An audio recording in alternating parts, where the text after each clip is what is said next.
Hello বন্ধুরা, সবাই কেমন আছো? আশা করছি সবাই ভালো আছো। সবাইকে গুড মর্নিং জানিয়ে ভিডিওটা চালু করলাম। এটা সানডে সকালবেলা ভিডিওটা চালু করেছি, তাও অনেকটাই বেলা, প্রায় 11:30টার মতন বাজে। তো সকালবেলায় একটু উঠতে দেরি হয়েছে। আগের দিন মানে শনিবার দিন গেছিলাম একটুখানি ছেলেকে ছাড়তে। তো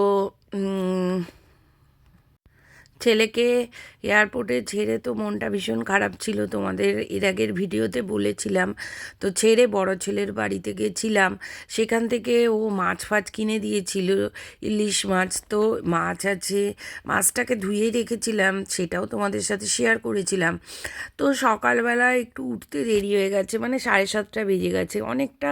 মানে আগের দিন শনিবার দিন আমার একটু রেস্ট হয়নি, তো এই জন্য মানে সকালবেলা একটুখানি বেশি ঘুমিয়ে পড়েছিলাম। হয়ে যায় এক এক সময়। আর সত্যি কথা বলতে আমার অত সকালে চাপ থাকে না, তো আমি শুয়ে থাকি। উঠলেও মানে ঘুমটা ভাঙলেও মনে হয় একটু শুয়ে থাকি। আর শীতের সকাল বুঝতে পারছো তো, ঘুম ভাঙলেও উঠতে ইচ্ছা করে না। তো যাই হোক, আমি সকালবেলায় উঠে ছেলে যে চলে গেছে, ছেলের ঘরটাকে ঠিকঠাক করলাম। ওর যে লেপটা, নতুন লেপটাই কদিন আগেই ওকে ওষার ফোসার দিয়ে নতুন মানে ও গায়ে দিয়েছে, তো ওই জন্য ঝট করে আর কাচতে ভালো লাগে বলো। তো ওই জন্য লেপটাকে ভালো করে বেঁধে খাটের তলায় করে দিয়েছি। তারপরে ওর বালিশের ওষার ফোসার সব খুলে বেড কভার কেচে, তারপরে ওর যে ঘরের পাখাটা অনেকটা উঁচুতে, তো সবসময় পরিষ্কার করা হয় না, তো ওই পাখাটাও অনেক ঝুল হয়েছিল, পরিষ্কার করলাম একটু। মানে ঘরটা পরিষ্কার করে দিলাম। তারপর সব ঘর যেন মেঝে, মানে আমার যতগুলো ঘর, কিচেন, বারান্দা সব মানে শ্যাম্পু করে বালতি করে নিয়ে ন্যাকড়া দিয়ে দিয়ে সব পুছেছি। এত ভালো লাগছে, চকচক করছে। কিন্তু এগুলোর কি বলো তো, ভিডিওগুলো করা হয় না। কে করে দেবে বলো? কেউ যদি করে দিত। আর ক্যামেরা নিয়ে নিয়ে করা এগুলো খুবই মানে অসুবিধা। আর আমার স্ট্যান্ড নেই কোনো। আমার স্ট্যান্ড ব্যবহার করতে না ভীষণ ভয় লাগে। আগে যখন ভিডিও করতাম না স্ট্যান্ডে রেখে, আমার অনেকবার ফোন পড়ে গেছে, ভেঙে গেছে, চেপে ঢোকাতে হয় না, ওইটাই এখন একটা আতঙ্ক লেগে গেছে যে ফোন আবার ফেটে যাবে। হ্যাঁ, এই ভয়ে ভয়ে না আর স্ট্যান্ড আর কিনি না। অনেকবার স্ট্যান্ড আমার নষ্টও হয়েছে আর ফোনও ভেঙেছে। তো এই ভয় না আর স্ট্যান্ড নেওয়া হয় না।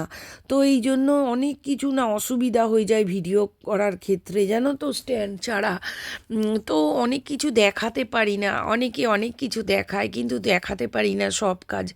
শ্যাম্পু দিয়ে অনেকটা টাইম লেগেছে যেন ঘর ফর পরিষ্কার করতে। তো দেখো, জিনিস পরিষ্কার করলে না এত ভালো লাগে, হয়তো একটু কষ্ট হয় কিন্তু ভীষণ পরিষ্কার লাগে দেখতে। তো যাই হোক, সব পরিষ্কার করে অনেকটা বেলা হয়ে গেছে চা খেতে, জানো। কাচারও ছিল, অনেক কাচারও ছিল। হ্যাঁ, ছেলে গেছে, তার বিছানা ফিছানা ছাড়ানো টাড়ানো, কাচা কেচে টেচে মেলে তারপর স্নান করে পুজো দিয়ে তারপর চা করলাম। এই 11টার সময় চা বসিয়েছি, জানো।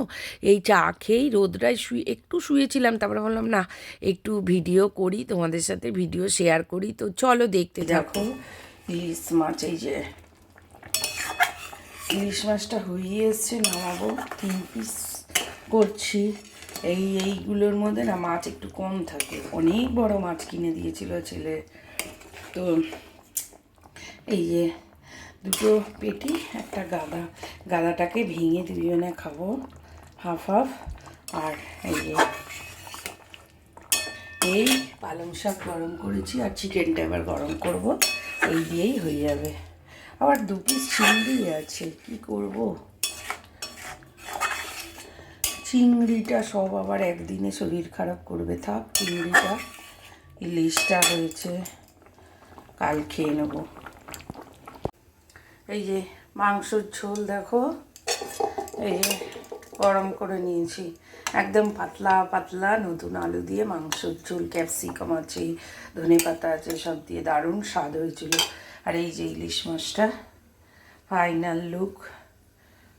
এইটা খেতে খুব ভালো হয়, জল সম্বারা ইলিশ মাছ, জল ফোটে তার মধ্যে দিয়ে দিই। তো এই সর্ষে পোস্ত, কাঁচা লঙ্কা বাটা দিয়ে।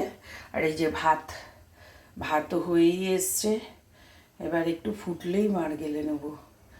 তো চলো, আর এই যে পালং শাক আগেই দেখিয়ে দিয়েছি, এই আজকে দুপুরের লাঞ্চ মেনু। এরপর এইটা মানে মঙ্গলবারের ভিডিও, মঙ্গলবারে দেখো, আর সোমবারে আর ভিডিও করা হয়নি। মঙ্গলবার দিনকে দেখো আমার মায়ের মৃত্যুবার্ষিকী, মানে গতকাল ছিল। তো মায়ের মৃত্যুবার্ষিকী, মায়ের 8 বছর হলো, 7 পূর্ণই 8 বছরে পড়লো।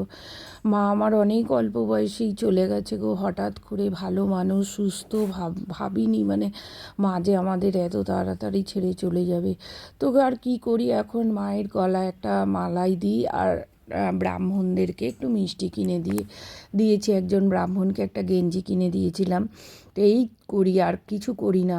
তারপর দেখো একবারে সন্ধ্যাবেলায় সন্ধ্যাবাতি দিচ্ছি। সন্ধ্যাবেলায় মঙ্গলবার যেহেতু, সন্ধ্যাবেলায় ধুনোর মধ্যে একটু, আমি তো কর্পূর সবসময় দিই, আর 5টা লবঙ্গ, এটা দিলে ভালো শুনেছি। তো ওই জন্য আমি করি, যেইটুকুনি পারি করার চেষ্টা করি শুনে, কারণ আমি তো কিছুই জানি না, যেইটুকুনি শুনি বা ইউটিউবে দেখি, সেই থেকেই করার চেষ্টা করি যাতে মঙ্গল হয় সংসারের। তো এই যে সন্ধ্যাবেলায় এত ভালো লাগে না, ধুনোটা দিলে খুব ভালো লাগে, একটা পজিটিভ এনার্জি আসে ঘরে, জানো তো, মানে ভীষণই ভালো লাগে। ধুনোর গন্ধ বলো, আর ধুনোর সাথে যে কর্পূর মিশে গন্ধটা হয় এত ভালো, সেইটাও সেন্টটা, কর্পূরের সেন্ট তো খুবই ভালো লাগে, আর মিলেমিশে গন্ধটা এত ভালো লাগে। এই সন্ধ্যাবেলায় দেখো ভালো করে সব ঘরে আমি সন্ধ্যাবাতি দিই। আমি এইটা বৃহস্পতিবার, শনিবার, মঙ্গলবারই বেশি দিই, অন্য দিন আর দেওয়া হয় না। তবে এই শনিবার আর মঙ্গলবার 5টা করে লবঙ্গ দিই কর্পূরের সাথে, আর এই দিই, আর বৃহস্পতিবারে একটু হলুদ সর্ষে দিই, এই করি। আর এই যে দেখো আমার চা হচ্ছে, তো চা ফুটতে দিয়েই আমি সন্ধ্যাবাতিটা দিই। আমার জামা কাপড় ছাড়াই থাকে, আর আমার নিচে ঠাকুর, আর ছুঁই না ঠাকুরকে, এমনি সন্ধ্যাবাতিটা গঙ্গা জল দিয়ে, আর এমনি আমার পরিষ্কার জামা সন্ধ্যাবেলায়, দুপুরবেলায় খাওয়ার পরেই আমি জামা ফামা সব চেঞ্জ করে ফেলি। তো সন্ধ্যাবেলায় পরিষ্কার, মানে মানে এত মন শান্তি লাগে, তোমাদের কি বলবো। যেদিন ধুনো দিই মনটা ভীষণ শান্তি লাগে। সব ঘরে দেখো, আর আমি সন্ধ্যাবেলা সব জায়গার আলোও জ্বালিয়ে দিই, আর এই ঠাকুরের গান চলছে, আমি সকাল সন্ধে সব সময় ঠাকুরেরও গান চালাই,